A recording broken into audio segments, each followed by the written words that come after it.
السلام علیکم۔ جہان داستان میں آپ کا خیر مقدم ہے۔ امید ہے کہ آپ خیریت سے ہوں گے۔ ہنا اور شکاری کی ایپیسوڈ نمبر 9 دلدل لے کر حافی حاضر خدمت ہے۔ کہانی شروع کرنے سے پہلے اگر آپ نے ہمارا چینل سبسکرائب نہیں کیا تو سبسکرائب کر دیں اور بیل آئیکن کے بٹن پر کلک کر دیں۔ تو شروع کرتے ہیں ہنا اور شکاری کی ایپیسوڈ نمبر 9 دلدل۔ نہ میں نے اور نہ ہی حنیس نے اپنے ساتھ رائفلیں لی تھی، کیونکہ ہم امام حجر کا صرف پتہ لگانے روانہ ہوئے تھے، نہ کہ ان پر حملہ کرنے۔ اس کے علاوہ اگر بندوق ہاتھ میں ہو اور موقع مل جائے تو آدمی گولی چلانے سے اپنے آپ کو روک نہیں سکتا، اور میں یہ چاہتا نہ تھا۔ چنانچہ ناگہانی آفت سے بچنے کے لیے میں نے اپنا پستول لے تو لیا، لیکن میں اسے بھول گیا تھا، اس لیے کہ میں جس ہتھیار سے مسلح تھا وہ ایک زولو کلہاڑا تھا، اور یہ کلہاڑا ان 2 زولوؤں میں سے ایک کا تھا جو اسٹراچ مور میں آئینیز کی حفاظت کرتے اور آدم ہوروں سے جنگ کرتے ہوئے مارے گئے تھے۔ رہا حنیس تو اس کے پاس صرف چاقو تھا۔ چنانچہ یوں مسلح ہو کر، بلکہ یوں کہیے کہ غیر مسلح ہو کر، ہم دونوں خاموشی سے اس طرف گویا رینگ رہے تھے جس طرف سے ہم نے چند گھنٹوں پہلے دھواں اٹھتے دیکھا تھا۔ کوئی 100 میل تک ہم اسی طرح آگے بڑھ گئے، لیکن ہمیں نہ تو کچھ نظر آیا اور نہ ہی ہم نے کوئی آواز سنی۔ اور آپ جانیے اس اندھیرے اور چھدرے درختوں میں یہ کام ذرا مشکل تھا۔ صرف تاروں کی ناکافی روشنی تھی جو ہماری راہبری کر رہی تھی۔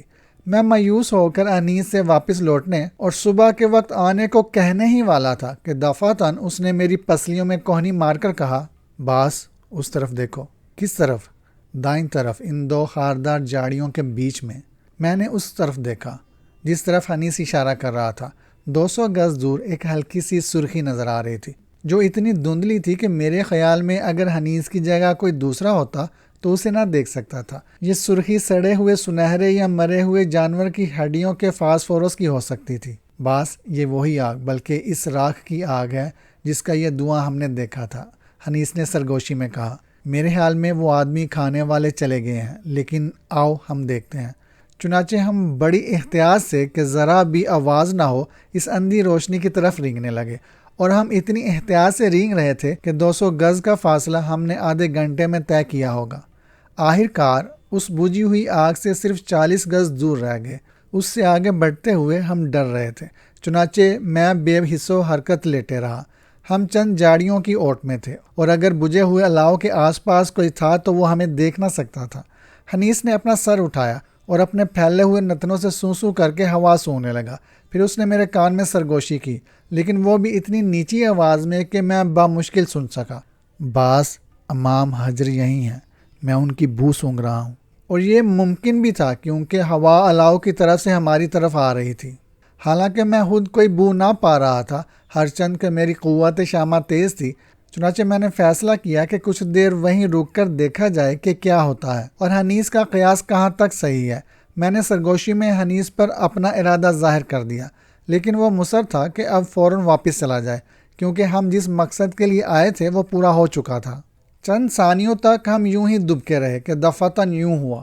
ایک گوندار ٹہنی جس کا ٹھنڈ شعلوں نے چاٹ لیا تھا ایک دم سے ٹوٹ کر راکھ پر گری اور فوراً ہی آگ پکڑ کر جلنے لگی، اور اس کی روشنی میں ہم نے دیکھا کہ امام حجر کمبل اوڑھے الاؤ کے گرد ایک دائرے میں سو رہے تھے۔ ہم نے کچھ اور بھی دیکھا۔ ہمارے بہت قریب، صرف 12 گز دور، ایک تمبو سا تھا جو کمبلوں اور دوسرے کپڑوں سے بنایا گیا تھا۔ اس تمبو میں یقیناً آئینیز تھی۔ اس کا ثبوت اس سے مل گیا کہ تمبو کے دروازے پر کمبلوں میں لیٹی ہوئی کوئی اور نہیں بلکہ آئینیز کی خادمہ سو رہی تھی۔ اس کا چہرہ کھلا تھا اور ہماری طرف تھا، چنانچہ اس سلگتی ہوئی ٹہنی کی روشنی میں اسے میں نے اور حنیس نے فوراً پہچان لیا۔ ہم نے ایک بات اور بھی دیکھی۔ 2 آدم خور جو یقیناً سنتری تھے ہمارے اور اس چھوٹے سے تمبو کے درمیان سو رہے تھے۔ وہ زمین پر بیٹھے اس طرح سو رہے تھے کہ ان کے سر گھٹنوں کے درمیان بہت نیچے تک گھسے ہوئے تھے۔ ایک تجویز آ گئی میرے ذہن میں۔ اگر ہم ان دونوں سنتریوں کو اس طرح قتل کرنے میں کامیاب ہو جائیں کہ ان کے ساتھیوں کی آنکھ نہ کھلے تو ہم اسی وقت آئینیز کو بچا سکتے تھے۔ اگر ہم اس میں کامیاب رہے تو اس سے فائدہ یہ ہوگا کہ ہم اپنے اس مقصد میں کامیاب ہو جائیں گے جس کے لیے ہم یہ دقت طلب سفر کر رہے تھے، اور پھر مجھے یقین تھا کہ ایسا عمدہ موقع ہمیں پھر کبھی نہ ملے گا۔ اس کے برخلاف اگر ہم اپنے ساتھیوں کو بلا کر لائے اور خدا نہ خواستہ ہماری آمد سے کسی قسم کی آواز پیدا ہوئی اور ایک بھی امام حاجر کی آنکھ کھل گئی تو پھر سارے کیے کرائے پر پانی پھر جائے گا، وہ لوگ بھاگ بھاگ کر رات کے اندھیرے میں غائب ہو جائیں گے۔ یا اگر ایسا نہ ہوا اور انہوں نے مقابلہ کیا، تب بھی ہوگا یہ کہ وہ آئینیز کو ہمارے سپرد کرنے کے بجائے اسے قتل کر دیں گے۔ اور اگر یہ بھی نہ ہوا بلکہ امام حجر نے جم کر ہمارا مقابلہ کیا، تو ہو سکتا ہے اس ہنگامے میں آئینیز خود ہمارے ہی آدمیوں میں سے کسی کے ہاتھوں ماری جائے، یا ہو سکتا ہے کہ خود ہمیں شکست ہو جائے، کیونکہ ہم صرف 12 تھے، کیونکہ اسرات مور والوں پر بھروسہ نہیں کیا جا سکتا تھا۔ اس صورت میں امام حاجر ہمیں نہ صرف قتل کر دیں گے بلکہ ہمیں کھا بھی جائیں گے۔ تو یہ وہ دلائل تھے جو امام حاجر پر حملہ کرنے کے متعلق تھے۔ شبہ نہ ماننے کے دلائل بھی ایسے ہی زوردار تھے۔ اول تو یہ کہ یہ ایک زبردست غیر معمولی اور اندھا دھند خطرہ تھا جو ہم مول لے رہے تھے۔ دونوں سنتریوں یا کسی اور کی آنکھ کھل سکتی تھی، کیونکہ ایسے لوگ کتوں کی طرح گویا ایک آنکھ کھلی رکھ کر سوتے تھے، خصوصاً اس وقت جب انہیں معلوم ہو کہ ان کا تعاقب کیا جا رہا ہے۔ اور اگر ایسا نہ بھی ہو تب بھی یہ ہو سکتا تھا کہ خود ہم معاملہ گڑبڑ کر دیں، اور اس سے پہلے کہ ہم انہیں ہمیشہ کے لیے خاموش کر دیں وہ شور مچا دیں، اور اس صورت میں یہ ہو سکتا تھا کہ اس کا خمیازہ ہم دونوں کو، یعنی مجھے اور حنیس کو اور ہمارے ساتھ آئینیز کو بھگتنا پڑ جائے۔ تو ایسی تھی صورتحال، یعنی نہ جائے رفتن اور نہ پائے ماندن والا معاملہ تھا۔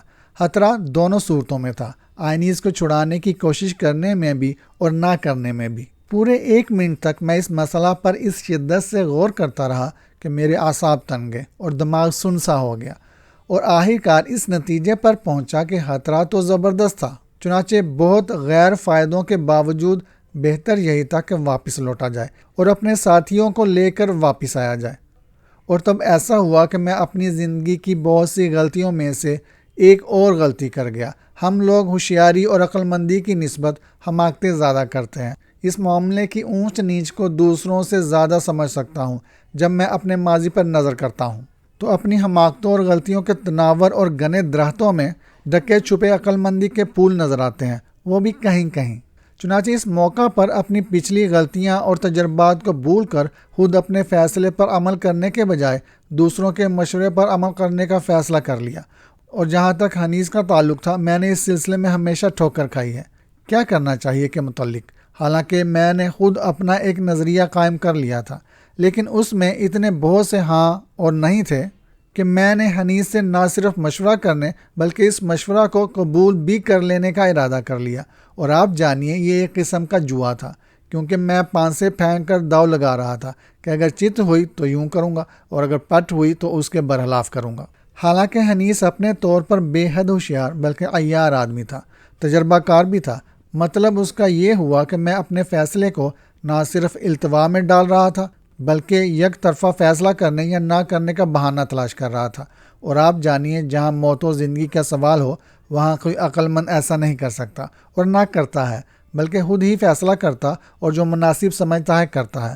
بہرحال یہ غلطی یا حماقت میں پہلی دفعہ نہیں کر رہا تھا۔ خیر، تو حنیس کے بدبودار سر سے اپنی ناک اڑا کر میں نے اس کے کان میں اپنی الجھن بیان کر دی اور پوچھا کہ ہمیں کیا کرنا چاہیے، آگے بڑھ کر آئینیز چھڑا لیں یا اپنے ساتھیوں کو لے کر آئیں۔ حنیس ایک ثانیے تک غور کرتا رہا اور مکھی کی بن بناہٹ کی سی آواز میں جواب دیا، یہ آدمی کھا جانے والے بے صبر سو رہے ہیں، اور یہ میں ان کے تنفس سے کہہ رہا ہوں، یعنی جس طرح وہ سانس لے رہے ہیں۔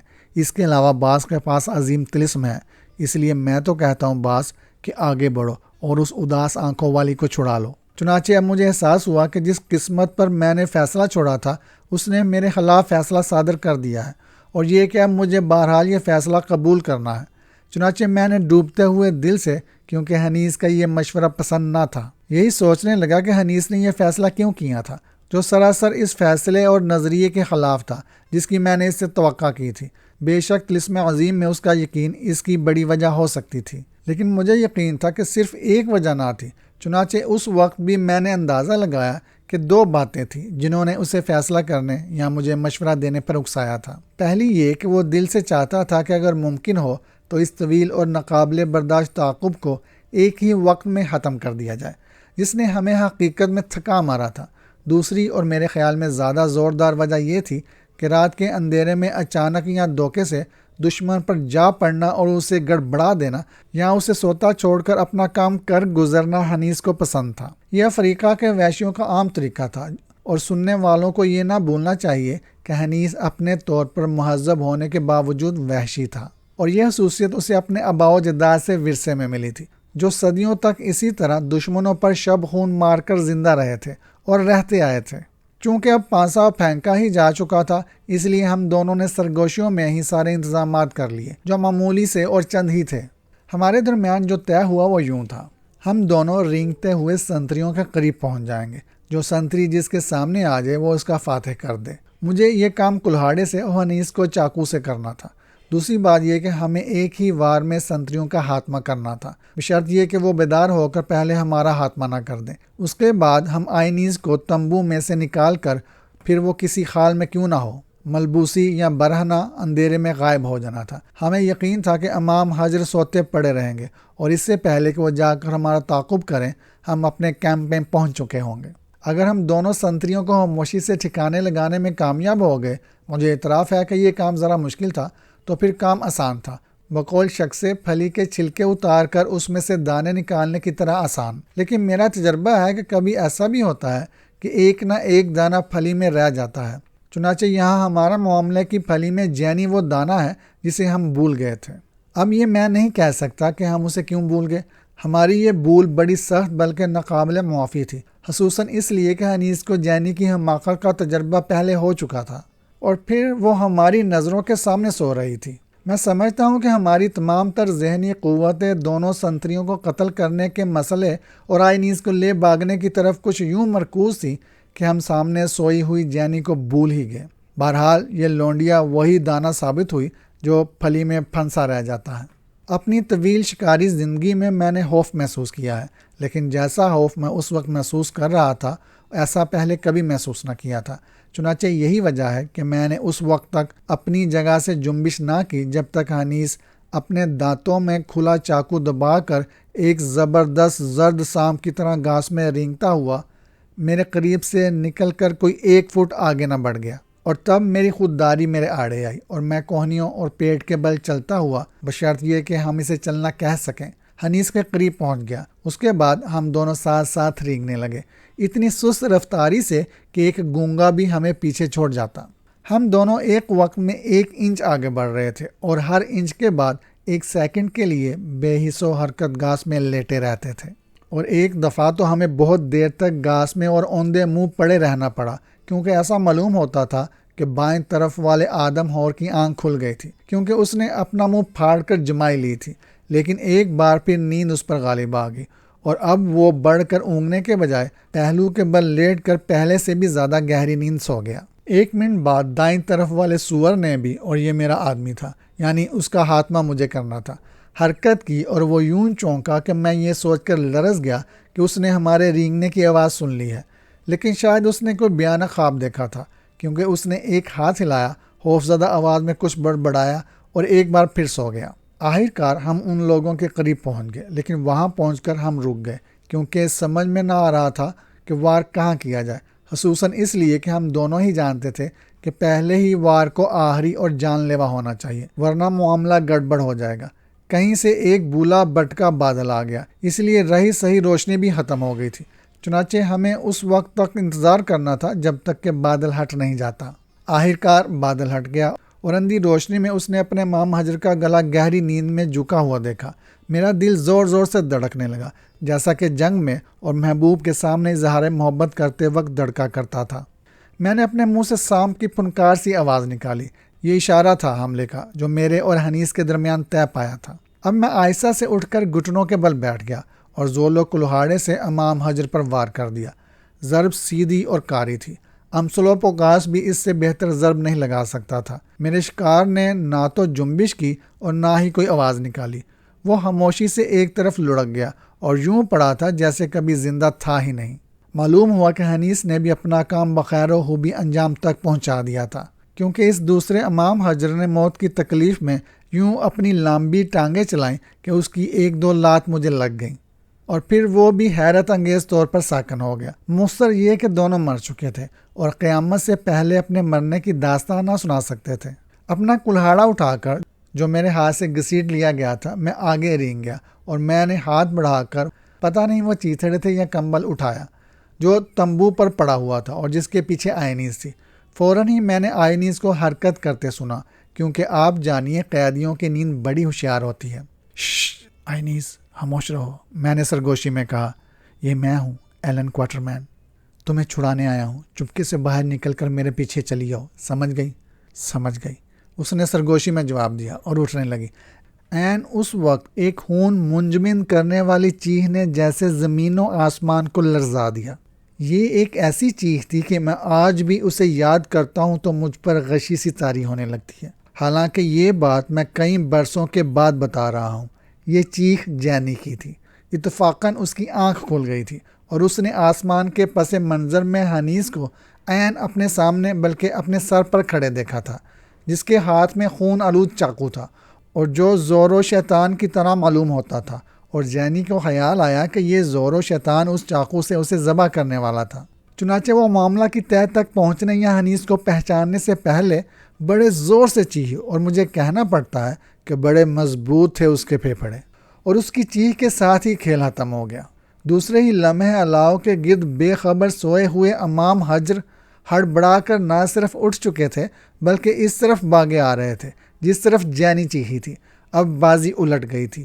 آئینیز کو تمبو کے الجیڑے میں سے نکالنا اور اپنے ساتھ لے جانا ممکن نہ تھا، چنانچہ میں نے جلدی سے سرگوشی میں کہا، آئینیز سوتی بن جاؤ جیسے تم کچھ نہیں جانتی، ہم تمہارے پیچھے ہی آ رہے ہیں، فکر نہ کرو، تمہارے والد ہمارے ساتھ ہیں۔ اور پھر میں بھاگ کر جاڑیوں میں گھس گیا۔ حنیس مجھ سے پہلے ہی وہاں پہنچ چکا تھا۔ 1 منٹ بعد ہم آدم ہوروں کے پڑاؤ کی گڑبڑ سے دور پہنچ چکے تھے اور اپنے کیمپ سے زیادہ دور نہ تھے کہ حنیس نے بڑے تعصب سے کہا، باس، عظیم طلسم نے کام تو اچھا کیا لیکن بہت اچھا نہیں، کیونکہ تم جانو دنیا کا کوئی طلسم عورت کی بیوقوفی پر اثر نہیں کر سکتا اور اسے دور بھی نہیں کر سکتا۔ قصور ہمارا ہے حنیس، میں نے جواب دیا۔ ہمیں پہلے ہی سے سوچ لینا چاہیے تھا کہ وہ لڑکی چلائے گی، چنانچہ ہمیں اس کا بھی انتظام پہلے ہی کر لینا چاہیے تھا۔ ہاں باس، ہمیں سب سے پہلے اسی کا خاتمہ کر دینا چاہیے تھا، کیونکہ اس کے علاوہ اسے خاموش رکھنے کی کوئی اور ترکیب نہ تھی۔ حنیس نے بشاشت سے کہا، اب ہمیں اپنی اس غلطی کا خمیازہ بھگتنا پڑے گا کہ ان آدمی کھانے والوں کا تعاقب جاری رکھنا پڑے گا۔ عین اس وقت ہم رابرٹسن اور امسلوپوگاس سے ٹکرا گئے، جنہوں نے ہر اس جاندار کی طرح جو 1 میل کے اطراف میں تھا جینی کی چیخ سن لی تھی۔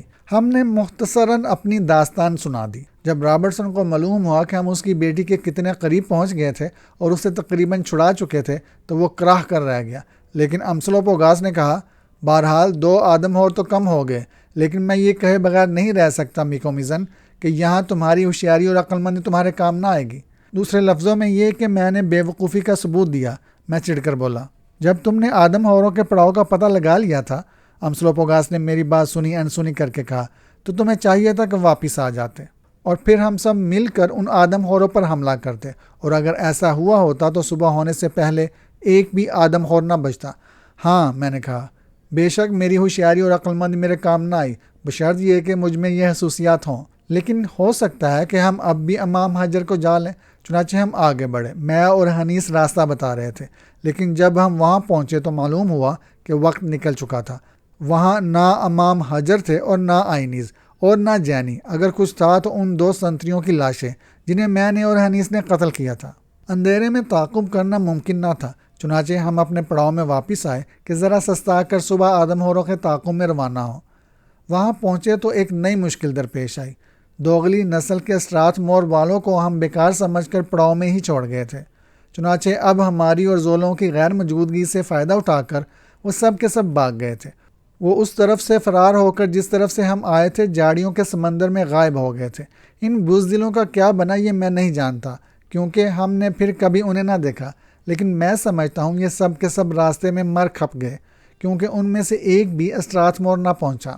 خوش قسمتی سے وہ لوگ یوں عجلت میں بھاگے تھے کہ اپنا سارا سامان، یعنی وہ سامان جو ان میں سے ہر ایک اٹھا رہا تھا اور چند بندوقیں بھی جو ان کے پاس تھیں، چھوڑ گئے۔ میں سمجھتا ہوں کہ جانی کی چیخ ان کے لیے گویا اونٹ کی پیٹھ پر آخری تنکا ثابت ہوئی تھی۔ اول تو پہلے ہی سے خوف زدہ تھے، پھر اس چیخ نیم شبی نے رہی سہی کسر پوری کر دی۔ یقیناً انہوں نے اس چیخ کو آدم ہوروں کے حملے کا سگنل سمجھ لیا تھا۔ ان بزدلوں کا تعاقب کرنا چونکہ بیکار تھا، اس لیے ہم نے جو کچھ ہو سکتا تھا وہ کیا، اور ہمیں کچھ زیادہ نہ کرنا تھا۔ سامان میں سے ہم نے وہ چیزیں الگ نکال لی جو اشد ضروری تھی، بندوقوں کے لیے بارود جو اب خود ہمیں ہی اپنی پیٹھوں پر لادنا تھا، بقیہ سامان ہم نے پتھروں کے ایک انبار تلے چھپا دیا کہ واپسی کے سفر میں اپنے ساتھ لے جائیں گے، بشرط یہ کہ واپس آ سکے۔ جو بندوقیں وہ پھینک گئے وہ ہم نے زولوں میں تقسیم کر دی، کیونکہ ان میں سے کسی کے پاس بندوق نہ تھی، حالانکہ ان اناڑیوں کے پاس بندوقیں ہونے کا خیال ہی مجھے لرزا رہا تھا۔ ان کلہاڑے والوں کا بندوقوں سے جنگ کرنے کا خیال ظاہر ہے کہ خوشگوار نہ تھا، لیکن خوش قسمتی سے جب وہ وقت آیا تو ان لوگوں نے بندوقیں پھینک دی اور اسی ہتھیار سے جنگ کی جس کا استعمال وہ جانتے تھے۔ بہرحال یہ سارے حادثات اور واقعات بظاہر حوصلہ شکن اور مایوس کن معلوم ہوتے تھے، لیکن یہ واقعی عجیب بات ہے کہ ایسے ہی برے واقعات اور حادثات کامیابی اور فتح کا پیش خیمہ ہوتے ہیں، اور اس حد تک کہ میں سمجھتا ہوں کہ خود قدرت ان کا انتظام کر دیتی ہے۔ اگر دکھوں اور بظاہر تکلیفوں میں آدمی حوصلہ نہ ہار بیٹھے تو کامیابی حاصل کرتا ہے۔ اور بزرگ تو کہتے ہی آئے ہیں کہ برا ہوتا ہے تو اچھے کے لیے، یا خدا جو کرتا ہے اچھا کرتا ہے۔ جہاں تک میرا تعلق ہے تو میرا اس مقولے پر ایمان ہے۔ مثال کے طور پر حالیہ واقعہ کو ہی لیجئے۔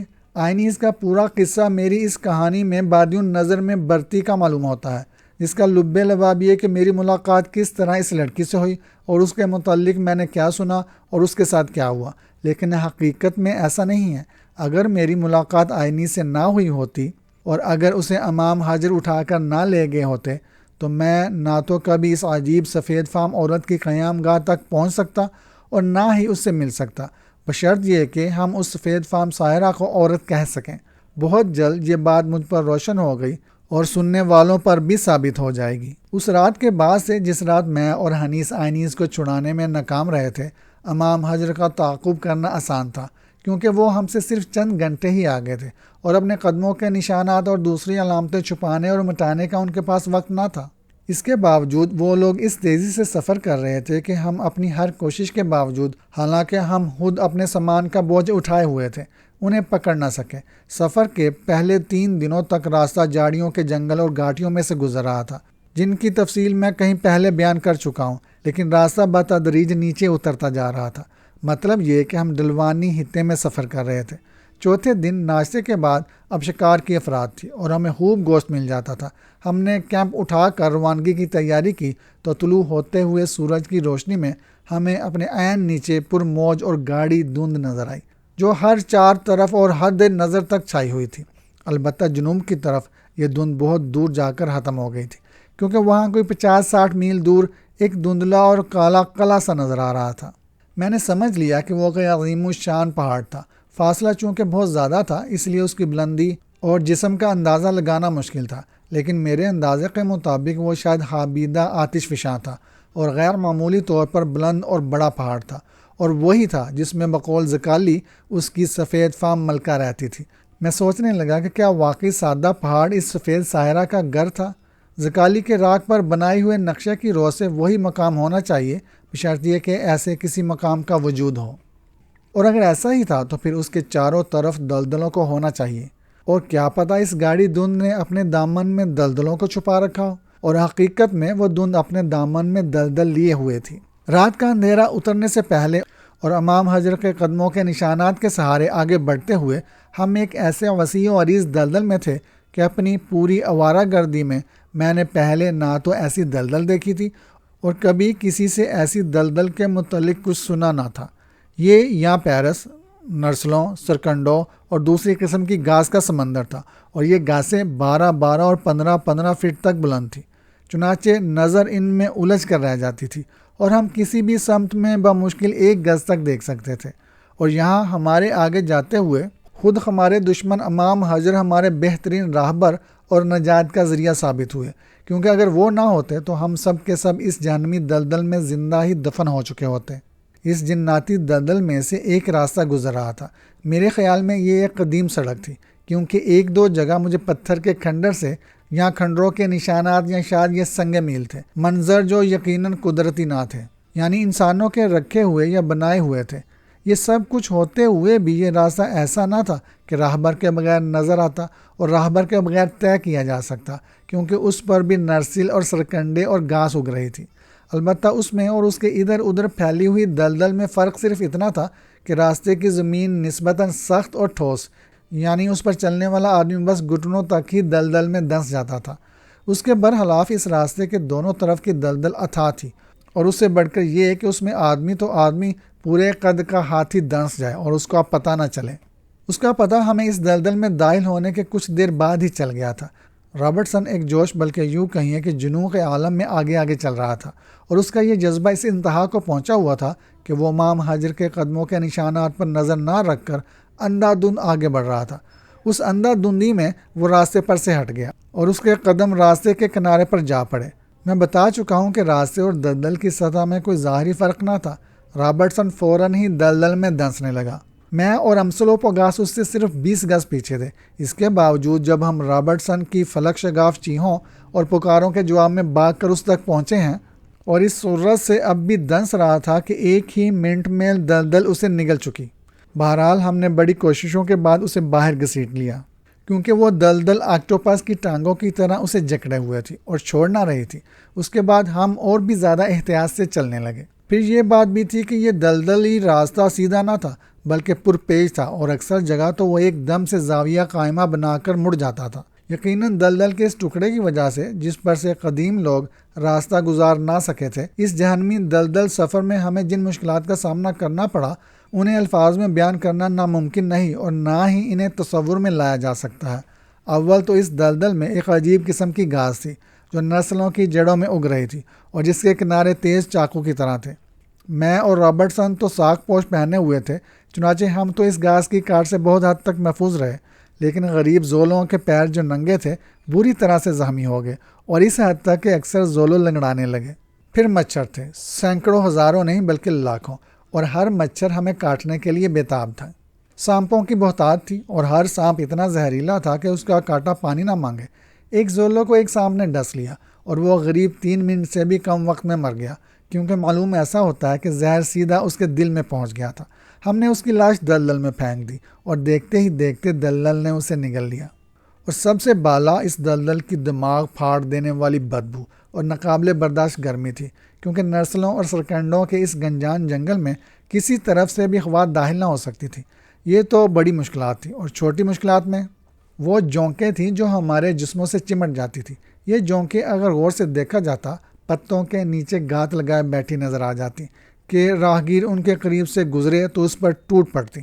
لیکن چونکہ یہ راستہ عام شاہراہ نہ تھی اور اسی راستے سے انسانوں یا جانوروں کی آمد و رفت نہ تھی، اس لیے میں حیرت سے سوچنے لگا کہ ہزاروں سال سے یہ کیڑے کون سی خوراک پر جی رہے تھے۔ بہرحال مچھروں اور جونکوں سے بچنے کی ترکیب میں نے تلاش کر لی۔ ہمارے پاس مٹی کے تیل کا تھوڑا سا ذخیرہ تھا۔ یہ مٹی کا تیل ہم نے اپنے جسموں سے مل لیا۔ حالانکہ اس طرح خود ہم پرانے ڈبے کی طرح بدبودار بن گئے، لیکن ان خون چوسنے والے کیڑوں کی زیادتیوں سے بہت حد تک محفوظ رہے۔ دن بھر ہمارا سفر موت کی طرح خاموش رہا، البتہ کبھی کبھی شام کی سرسراہٹ یا پھنکار یا دلدلوں کے اوپر سے گزرتے ہوئے کسی پرندے کے پروں کی سائیں سائیں اس خاموشی کو توڑ دیتی تھی، اور بس۔ لیکن رات کے وقت فضا ایک دم سے بدل گئی۔ جگادری مینڈکوں کی ٹرٹراہٹ، مچھروں کی بے پناہ بن بناہٹ اور الو اور دوسرے شب بیدار پرندوں کی چیخوں سے فضا پر تھی۔ ان آوازوں کے علاوہ دوسری پرسرار آوازیں الگ تھیں۔ یہ ایسی آوازیں تھیں جیسے کوئی دیو آہیں بھر رہا ہو اور کچھ چوس رہا ہو۔ یہ آوازیں دلدلوں کے سخت حصوں کے بیٹھنے اور غرق ہونے سے پیدا ہو رہی تھیں، اور ان کے ساتھ ہی بلبلوں کے پھٹنے کی آوازیں تھیں، اور ان میں سے گیس نکلنے کی آہیں، اور پھر بوبیا روشنیاں دکھائی دیں۔ غالباً ان روشنیوں کو سینٹ آسیمو کی آگ کہتے ہیں، جس نے ہمارے زولوں کو سہما دیا، کیونکہ ان کے خیال میں یہ روحیں تھیں۔ ان کے اس اعتقاد کی بنیاد شاید وہ روایت تھی کہ آدمی نرسل توڑ کر بنایا گیا ہے، اور اگر ایسا ہی تھا تو پھر ان کا یہ اعتقاد بھی تھا کہ مرنے کے بعد آدمی کی روح نرسلوں میں چلی جاتی ہے، اور آپ جانیے اس دلدل میں اتنے بہت سے نرسل تھے کہ پوری زولو قوم کی روحیں ان میں سما سکتی تھی۔ مختصر یہ کہ وہ بیچارے بے حد خوفزدہ تھے، حتیٰ کہ نڈر وش ڈاکٹر گردکو بھی سہما ہوا تھا، اور وہ اپنے نوٹوں کی چرمی تھیلی سینے سے لگائے اونچی آواز میں اپنی روح کو پکار رہا تھا کہ وہ اس کی اور اس کے ساتھیوں کی حفاظت کرے۔ اور میرے خیال میں وہ آہنی انسان امسلوپوگاس بھی اتنا پرسکون نہ تھا جتنا کہ اسے ہونا چاہیے تھا۔ حالانکہ اس نے مجھ سے کہا کہ وہ جنگ کرنے آیا ہے اور اس کی اسے پرواہ نہیں کہ اسے کس سے جنگ کرنی پڑتی ہے، انسانوں سے، بھوتوں سے یا روحوں سے۔ مختصر یہ کہ یہ سفر انتہائی مشکل تھا، وسیع و عریض دلدل کا سفر، اور اب میں اپنے آپ کو دل ہی دل میں سلواتے سنا رہا تھا کہ میں نے کیوں زکالی کی بات مانی، کیوں اس سفر پر روانہ ہوا اور کیوں خواہاں روحانیت کے مسئلے کا حل تلاش کرنے کی دھن سمائی۔ میرے کارناموں کی داستانیں سننے والے جانتے ہی ہیں کہ ایسی دھن یا من کی موج مجھے افریقہ کے دور دراز، گمنام اور پرخطر خطوں تک لے گئی ہے، اور ہر دفعہ میں موت کی دہلیز سے واپس آیا ہوں۔ بہرحال یہی دھن تھی جو مجھے اس بونے ساحر زکالی تک لے گئی، جو اس سفید فام ساحرہ سے خواب میں باتیں کر رہا تھا، جو کچھ دور بستی تھی، اور اس کمبخت بونے نے خود اپنا الو سیدھا کرنے کے لیے مجھے باتوں سے لبا کر اس مہم پر دھکیل دیا جس پر روانہ ہونے کا میرا کوئی ارادہ نہ تھا۔ بہرحال اب میں اوکھلی میں سر دے چکا تھا اور اب مجھے دماغ کے آخر تک برداشت کرنے تھے، پھر اس کا انجام کیسا ہی کیوں نہ ہو۔ تاہم اس کا تو مجھے اعتراف ہے کہ یہ مہم تھی بڑی دلچسپ، اور اگر زکالی نے جو کچھ کہا تھا اس میں ذرا بھی صداقت تھی، اور اگر نہ تھی تو پھر میری سمجھ میں نہ آ رہا تھا کہ مجھے اس احمقانہ مہم پر، جس کا کوئی مقصد ہی نہ ہو، سرے سے بھیجنے کی اسے کیا ضرورت تھی۔ تو پھر یہ مہم اور بھی دلچسپ ثابت ہو سکتی تھی۔ میں تو اپنی شکاری اور مہماتی زندگی میں افریقہ کے جنگلوں میں اتنا بھٹکا تھا کہ بخار پروف بن گیا تھا، چنانچہ اس کا تو مجھے یقین تھا کہ اس لعنتی دلدل میں نہ مروں گا۔ البتہ 10 میں سے 9 سفید فام یقیناً اس دلدل میں مر جاتے، اور پھر اس دلدل کے دوسری طرف وہ عظیم الشان پہاڑ تھا جو دن بدن قریب ہوتا اور زیادہ سے زیادہ بلند بنتا جا رہا تھا۔ رہا حنیس تو اسے بھی یقین تھا کہ وہ بھی نہ مرے گا، کیونکہ اسے عظیم طلسم پر بڑا بھروسہ تھا۔ اس نے کہا کہ ایسے واہیات ترین خطے میں اس نے پہلے کبھی سفر نہ کیا تھا، لیکن چونکہ عظیم طلسم بے حد مقدس ہے اور وہ اس بدبودار دلدل میں دفن ہونا پسند نہ کرے گا، اس لیے وہ اپنے ساتھ ہمیں بھی اس دلدل میں سے صحیح سلامت نکال لائے گا۔ اس عظیم طلسم نے ہمارے اس زولو ساتھی کو تو نہ بچایا جو اب اس دلدل میں دفن ہے، میں نے کہا۔ یہ سچ ہے باس، اس نے جواب دیا، لیکن ان زولوں کا اس طلسم سے کوئی تعلق نہیں جو تمہیں دیا گیا ہے، اور مجھے بھی۔ تمہیں کیسے؟ مجھے یوں باس کہ جب تم راستہ کھولنے والے کے پاس گئے تو میں تمہارے ساتھ تھا، چنانچہ میں سمجھتا ہوں کہ اس سفر میں سارے کے سارے زولو مارے جائیں گے، سوائے امسلوپوگاس کے، جس کو ساتھ لے چلنے کا حکم خود زکالی نے دیا تھا۔ اب اگر یہ میرا خیال غلط نہیں ہے تو پھر ان زولوں کے مرنے سے کوئی فرق نہ پڑ جائے گا، کیونکہ افریقہ میں زولوں کی کوئی کمی نہیں۔ البتہ میکومیزن صرف ایک اور حنیس بھی صرف ایک ہے، اور پھر باس بھولے نہ ہوں گے کہ اس مہم کا آغاز ہی اس طرح ہوا تھا کہ خود باس نے ایک بہت بڑے سام کو خام خواہ غصہ دلایا اور بعد میں اسے مار ڈالا تھا۔ چنانچہ اب اس کے بھائی نے زولوں کو ڈس لیا تو اس میں تعجب کی کوئی بات نہیں۔ اگر ایسا ہی ہے تو پھر اس سام کے بھائی کو چاہیے تھا کہ وہ مجھے ڈستا۔ ہاں باس، اور اگر عظیم طلسم تمہاری حفاظت نہ کر رہا ہوتا تو اس سام نے تمہیں ہی ڈس لیا ہوتا، اور اگر میرا لگڑ دادا سپیرا نہ ہوتا تو سام سے میں بھی نہ بچتا، اور پھر عظیم طلسم کی بو تو میرے جسم میں رچی ہوئی ہی ہے۔ بات یہ ہے باس کہ یہ سام جانتے ہیں کہ انہیں کس کو ڈسنا ہے اور کس کو نہیں، اور مچھر بھی جانتے ہیں، میں نے مٹھی بھر مچھروں کو دبوچتے ہوئے کہا۔ تمہارا یہ عظیم طلسم ان مچھروں پر تو کوئی کام نہیں کر رہا۔ کر تو رہا ہے باس، کیا ہاک کر رہا ہے؟ بات یہ ہے باس کہ مچھروں کا جی چاہتا ہے کہ ہمیں کاٹیں، چنانچہ وہ کاٹتے ہیں، لیکن ان کے کاٹنے سے ہمیں کوئی نقصان نہیں پہنچتا، یہاں بہت کم پہنچتا ہے، چنانچہ ہم بھی خوش ہیں اور بیچارے مچھر بھی خوش ہیں۔ تاہم میں یہ ضرور چاہتا ہوں کہ ہم ان نسلوں کے جنگلوں میں سے جلد از جلد باہر نکل آئیں، اور خدا کرے کہ پھر کبھی میرا پالا ایسے جنگل سے نہ پڑے۔ اور باس ذرا اپنی بندوق اٹھانا تو، کیونکہ میں کہیں قریب ہی ایک مگرمچھ کو رینگتے سن رہا ہوں۔ بندوق اٹھانے کی کوئی ضرورت نہیں، میں نے کہا، جا کر مگرمچھ سے کہہ دو کہ میرے پاس عظیم طلسم ہے۔ ہاں یہ تو میں اسے کہہ دوں گا، اور یہ بھی کہہ دوں گا کہ اگر وہ بہت زیادہ بھوکا ہے تو پیچھے زولوں میں سے ان میں سے ایک آدھ کو گھسیٹ لے جائے۔ اور وہ بڑی سنجیدگی سے آگے بڑھا اور نرسلوں میں سر ڈال کر کچھ کہنے لگا، شاید مگرمچھ سے۔ الو کا پٹھا، میں نے کہا، اور پھر مچھروں کی یلغار سے بچنے کے لیے کمبل اپنے چہرے پر کھینچ لیا اور اپنے پائپ سے دھواں دار دھواں اڑانے لگا کہ شاید اس سے ہی مچھر دور رہیں، اور پھر میں سونے کی کوشش میں مصروف ہو گیا۔ آخر کار دلدل کی تہ بتدریج اوپر اٹھتی چلی گئی۔ جیسے جیسے ہم آگے بڑھ رہے تھے راستہ ڈلوانی ہو کر اوپر اٹھتا چلا جا رہا تھا۔ نتیجہ اس کا یہ ہوا کہ جیسے جیسے دلدل خشک ہوتی جا رہی تھی، نرسلوں کا گنجان پن ختم ہوتا جا رہا تھا۔ آخر کار دلدل اور نرسل بھی ختم ہو گئے، اور اب ہم سخت زمین پر، بلکہ حقیقت میں اس عظیم الشان پہاڑ کی نچلی ڈلوانوں پر تھے جو ہمیں دور سے دکھائی دیا تھا اور جس کا ذکر بھی کر چکا ہوں۔ اب یہ پہاڑ اپنی عظیم بلندی کے ساتھ ہمارے سامنے، بلکہ یوں کہیے کہ ہمارے سروں پر تھا۔ میں نے اپنی جیبی ڈائری میں اس دلدلی راستے کے سارے پیچ اور موڑ بنا لیے تھے، اور جب ہم کوئی موڑ مڑتے میں ڈائری میں اس کا نشان بنا لیتا۔ اس دلدلی سفر کے اختتام پر جب میں نے اس نقشہ کا مطالعہ کیا تو پتہ چلا کہ اگر وہ امام حجر جو ہمارے عین آگے تھے نہ ہوتے اور ان کے قدموں کے نشانات نہ ملتے تو اس دلدل کو عبور کرنا ہمارے لیے نہ صرف ناممکن ہوتا بلکہ اس میں ہم یا تو دنس کر مر گئے ہوتے یا ہمارا دم گھٹ گیا ہوتا۔ لیکن امام حجر اس راستے سے واقف تھے اور انہوں نے ہماری راہبری اتنے صحیح طور پر کی تھی کہ ہمارا کوئی بہترین دوست بھی نہ کر سکتا تھا۔ مجھے حیرت اس بات پر تھی کہ امام حجر نے نرسلوں میں گات لگا کر ہم پر حملہ کرنے کی کوشش کیوں نہ کی تھی، حالانکہ ہم جو الاؤ جلاتے تھے اس سے ان کو پتہ چل ہی گیا ہوگا کہ ہم ان کا تعاقب کر رہے ہیں۔ چند علامتوں سے یہ تو ضرور معلوم ہوا کہ ان لوگوں نے ہمیں زندہ جلانے کی کوشش ضرور کی تھی، لیکن خوش قسمتی سے اس موسم میں اول تو ہوا بند تھی اور نرسل ہرے تھے، چنانچہ آگ پھیل نہ سکی۔ تھوڑے سے نرسل جل کر آپ ہی آپ بجھ گئے۔ رہی دوسری باتیں تو مجھے اپنے اس سوال کا جواب کہ انہوں نے ہم پر حملہ کیوں نہ کیا تھا بہت جلد مل جانے والا تھا۔ وہ مناسب اور بہترین موقع کے منتظر تھے۔ یہ کہانی ابھی جاری ہے۔ یہ کہانی آپ کو کیسی لگی؟ کہانی پسند آئے تو لائک ضرور کیجیے گا، ہمارے چینل کو سبسکرائب کر دیں اور بیل آئیکن کے بٹن پہ کلک کر دیں۔ شکریہ۔